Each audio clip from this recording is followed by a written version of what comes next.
Assalamualaikum warahmatullahi wabarakatuh. Saudara-saudara mahasiswa dan para pemirsa yang saya hormati, bertemu kembali dengan saya Muhammad Hafid dari jurusan Akuntansi Universitas Negeri Semarang. Kali ini kita akan membahas tentang penggunaan metode harga pokok proses pada mata kuliah akuntansi biaya. Semoga video pendek ini bermanfaat dan Allah memberikan kemudahan, kefahaman di dalam memahami materi ini. Amin ya rabbal alamin.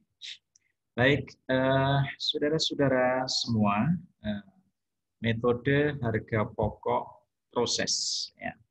Nah, kembali saya mengulang materi bahwa ada dua metode pengumpulan biaya produksi. Yang pertama adalah job costing system atau sistem harga pokok pesanan. Lalu yang kedua adalah proses costing system.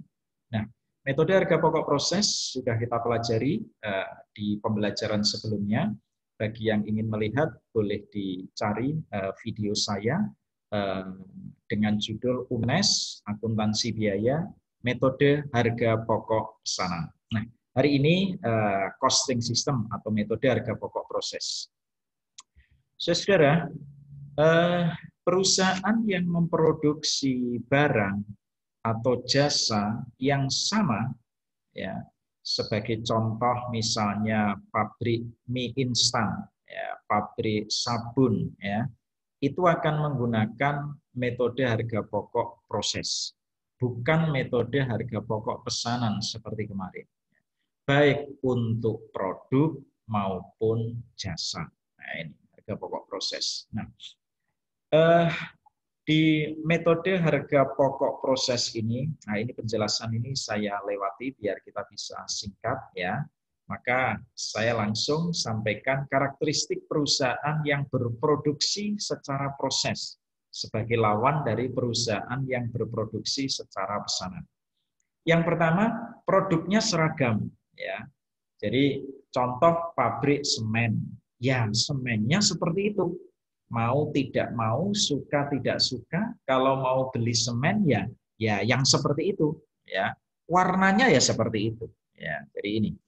Lalu yang kedua, proses produksi ditujukan untuk mengisi gudang barang jadi, bukan untuk memenuhi pesanan. Seperti kemarin metode harga pokok pesanan, itu proses produksi dilakukan karena ada orang pesan, karena ada pelanggan yang pesan, karena ada customer yang pesan.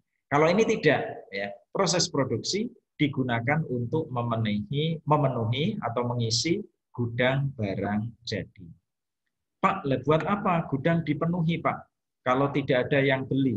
Bukan, ini bukan kajian ini. Kalau itu kajian manajemen pergudangannya. Jadi manajemen sudah menghitung berapa yang diproduksi, ya. Kapasitas produksi perusahaan berapa? Lalu kapasitas penjualan produk selama ini berapa? Itu sudah dihitung. Itu di manajemen pergudangan dan seterusnya. Tidak dikaji di mata kuliah kita kali ini, ya. Berikutnya yang ketiga, proses produksi berlangsung kontinu atau terus-menerus. Karena tidak tergantung pada pemesan, maka proses produksinya bisa berlangsung secara kontinu, ya. Jam 8 dimulai, jam 6 sore berakhir. Ya sudah seperti itu terus, seperti itu terus. Ya. Lalu yang keempat, contoh produknya misalnya mie instan, sampo, deterjen, semen, dan lain-lain. Ya. Nah, kalau tadi adalah karakteristik perusahaan yang proses produksinya secara proses, nah sekarang adalah karakteristik metode harga pokok proses. Satu, perhitungan harga pokok produksi dilakukan secara bersamaan atas produk. Tidak dilakukan secara individual, karena produk yang dihasilkan seragam dan sama. Beda dengan metode harga pokok pesanan kemarin. Ya, perhitungannya dilakukan secara individual, pesanan per pesanan. Ya, kalau ini dilakukan secara bersamaan. Yang kedua, biaya produksi tidak dikelompokkan menjadi biaya produksi langsung dan tidak langsung. Jadi ini efeknya adalah ke akun biaya tenaga kerja. Sudah tidak perlu dibedakan biaya tenaga kerja langsung, biaya tenaga kerja tak langsung, sudah tidak perlu ya. Adanya hanya biaya tenaga kerja titik. Nah, lalu yang ketiga, biaya produksi terdiri atas satu, biaya bahan baku. Dua, biaya bahan penolong jika ada. Saudara, biaya bahan penolong di metode harga pokok proses berdiri sendiri.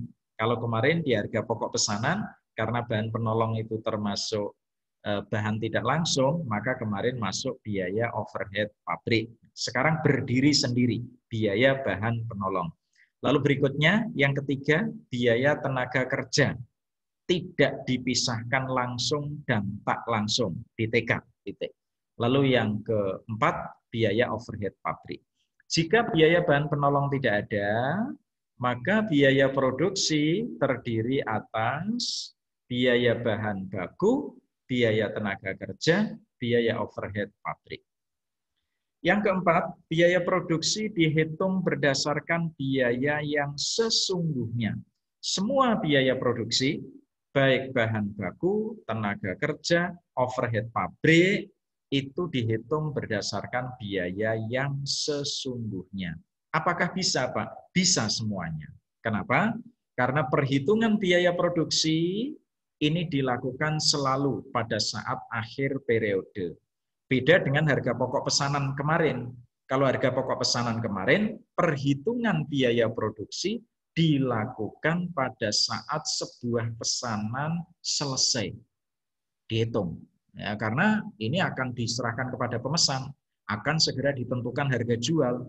Maka tanggal 16 kok selesai, tanggal 16 itu pula harus menghitung biaya produksi. Tanggal 16 kita belum tahu listrik pabriknya berapa, ya, lalu depresiasi mesinnya berapa. Kemarin harga pokok pesanan, maka kemarin pakai tarif yang ditentukan di muka. Kalau sekarang pada metode harga pokok proses, perhitungan itu dilakukan pada akhir periode sehingga semua pakai biaya yang sesungguhnya. Maka yang nomor 5, akhirnya karena semua pakai biaya yang sesungguhnya, tidak terdapat perhitungan selisih BOP di akhir periode. Karena BOP dibebankan kepada produk berdasarkan biaya yang sesungguhnya terjadi. Ya. Lalu yang keenam, harga pokok produksi per unit dihitung berasal dari jumlah biaya produksi dalam satu periode dibagi jumlah unit produk ekuivalen yang dihasilkan pada satu periode. Apa itu produk ekuivalen? Produk ekuivalen adalah produk jadi ditambah dengan produk yang belum jadi tapi ukurannya disetarakan dengan produk jadi. Saya ulang. Produk jadi ditambah produk yang belum jadi atau dalam proses tapi ukurannya disetarakan dengan produk jadi. Itu produk ekuivalen. Contoh, punya produk jadi 100, punya produk belum jadi 50. Yang 50 ini tingkat penyelesaiannya misalnya 60%. Berarti produk ekuivalennya adalah 100 ditambah 50 kali 60% sama dengan 30 tambah 100, 130. Ya. Punya produk jadi 100 dan punya produk belum jadi 50 yang tingkat penyelesaiannya 60%, itu sama saja dengan punya produk 30 kalau jadi. Nah, kalau jadi itu ekuivalen dengan 30. Begitu. Ya. Nah, ini adalah harga pokok proses, tadi konsep dasarnya. Di metode harga pokok proses ini, saudara juga harus menguasai dua hal. Satu, bisa menjurnal, dua, bisa menyusun biaya produksi. Nah, untuk video kali ini saya cukupkan sekian.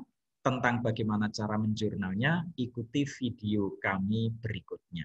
Jadi bisa menjurnal, dan bisa menyusun laporan biaya produksi. Ya, baik. Terima kasih. Assalamualaikum warahmatullahi wabarakatuh.